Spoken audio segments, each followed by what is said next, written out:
નમસ્કાર.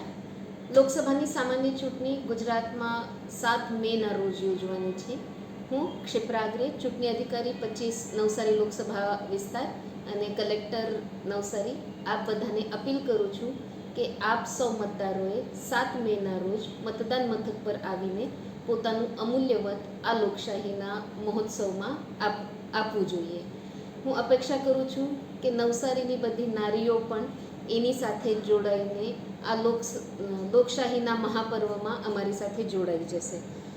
હું આપ સૌને અપીલ કરું છું અને આમંત્રણ આપું છું, મતદાનના દિવસે આપ સૌએ મતદાન મથક પર પોતાના આઈડેન્ટિટી કાર્ડ, આપણને બસ મતદાન કાર્ડની જરૂર નથી હોતી, ઈસીઆઈએ ડિફાઇન કરેલા બાકીના પુરાવા સાથે પણ આપ મતદાન મથક પર આવીને પોતાનું મત આપી શકો છો. અમે બધાએ આપ લોકોની સગવડ માટે મતદાન મથકો પબ્લિક ફ્રેન્ડલી બનાવવાની કોશિશ કરી છે. આ મતદાન આપતા વખતે આપણે બધાએ એ પણ યાદ રાખવાની જરૂર છે, આપણો મોબાઈલ આપણને કેટલો પણ પ્રિય હોય તો પણ મતદાન મથકમાં મોબાઈલ અલાઉડ હોતો નથી.